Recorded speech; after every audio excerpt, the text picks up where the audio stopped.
नमस्कार, मैं पद्मा शर्मा श्री कृष्णा सेवा संस्थान से तंबाकू निषेध दिवस पे कुछ अपने विचार रखना चाहती हूँ।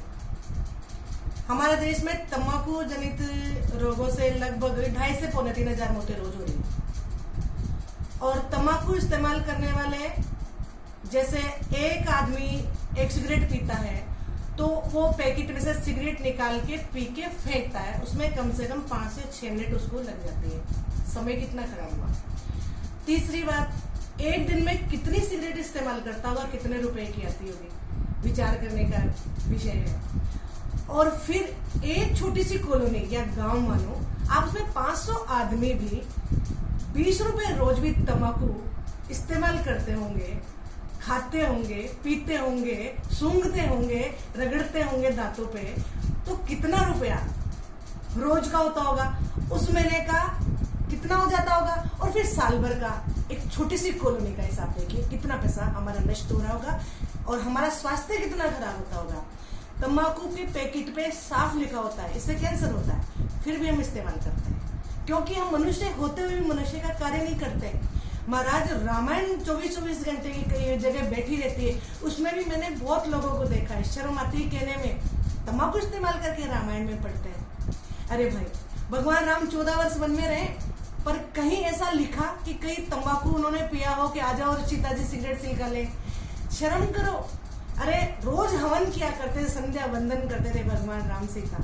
हम किस देश में हैं? हम भारत देश के वासी हैं। देखो महाराज, हमारे देश में विदेशी आक्रांताओं ने जब अधिकार जमाया तब तक हमारे यहाँ पे तंबाकू का इस्तेमाल नहीं था, जितना सा मैंने संतों से सुना है और पढ़ा है। पर हमारे ब्राह्मण जो थे, चारों वेदों को कंठस्थ मंत्र बोला करते थे, और क्षत्रिय ऐसे थे कि शेरों से कुश्ती लड़ते थे। युद्ध में एक एक क्षत्रिय हमारे 100 जनों को मार के और फिर शहीद होया करते थे कई बार, तो ये सब, और सिर कट गया धड़ लड़ रहा है, ऐसी स्थिति भी थी। महाराज, आक्रांताओं ने जब हमारे देश पे कब्जा किया तो उन लोगों ने कहा कि इस देश के ऐसे लोग हैं, इतने बल पुरुष उनमें है, इतने विद्वान हैं, तो उनका बुद्धि कैसे नष्ट की जाए। तो एक पुर्तगाली डॉक्टर को उन्होंने लालच दिया और कहा कि हम इतना इतना धन देंगे जो भी इस कार्य को कर सकता है कि इनकी बुद्धि नष्ट हो जाए, इनकी शक्ति क्षीण हो जाए, हम इसको इतना धन देंगे। एक पुर्तगाली डॉक्टर ने तंबाकू का पौधा रखा। अब उसने कहा कि इसको खिला दो, पिला दो, सूंघा दो, कैसे भी इसका इस्तेमाल करो, आपका कार्य पूरा हो जाएगा। तब से हमारे देश में तंबाकू का इस्तेमाल, उपयोग शुरू हुआ।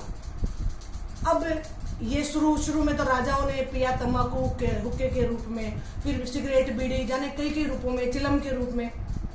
महाराज, बड़े लोगों से ये नकल करते करते छोटे से छोटे प्रशासनिक अधिकारी, क्लर्क, बाबू यानी मजदूर तक के घर में ये पहुंच गया। छोटे छोटे बच्चे, 8-8, 9-9 साल के बच्चे, माँ कहती जा बेटा दुकान से गुटखा लिया, और वो बीच में चखता है, सोचता है माँ खा रही है, पिता बीड़ी पी रहे हैं तो इसमें जरूर विटामिन होंगे, वो भी इस्तेमाल करके देखता है। याद रखो, तंबाकू सिखाने की या पिलाने की या खिलाने की कोई स्कूल नहीं है। हमारे देश में ज्ञान के लिए स्कूलें बनाई गई है, पर बुरे कामों के लिए कई स्कूल नहीं। पर सीख रहे, क्योंकि हमारी मानवीय प्रवृत्ति जो विनाश की ओर जा रही है, हम बिगड़ते जा रहे हैं। हम मनुष्य हैं पर काम पशुओं जैसा कर रहे हैं। सावधान, हमारे देश में बहुत बुरा हाल हो रहा है क्योंकि हमारे देश को बर्बाद करने के लिए बीड़ा रखा गया था। अब हमको खुद को समझना पड़ेगा। आज हम कहते हैं कि आदत पड़ गई, बहुत लोग कहते हैं अरे साहब आदत पड़ गई। अरे आदत है, पर इसको आदत को छोड़ा भी तो जा सकता है। कैसे ये आदत डाली भी तो होगी। अच्छा चलो, अभी लॉकडाउन में 2-2 महीने से बहुत लोगों को तंबाकू गुटखा नहीं मिला, परेशान होते रहे, लेकिन उन्होंने नहीं लिया। कई लोग ऐसे जिन्होंने 2 महीने तक इस्तेमाल नहीं किया या 15 दिन तक इस्तेमाल नहीं किया, तो वो छोड़ सकते हैं, वापस मिलते हैं, इसको वापस इस्तेमाल मत करो, शुरू मत करो, इसको छोड़ने का प्रयास करो। याद रखो, नशा निश्चित एक दयनीय मौत है, आज हमारी, कल परिवार की, परसों राष्ट्र की। अरे ना समझो, थोड़ा समझो रे, बीड़ी सिगरेट गुटखा ने थे, अब तो छोड़ो रे। जो भी लोग इस वीडियो को सुन रहे, देख रहे हैं, कृपया ये सबके हित की चीजें इसको आगे से आगे शेयर करें और लाइक करें। जय हिंद, जय भारत।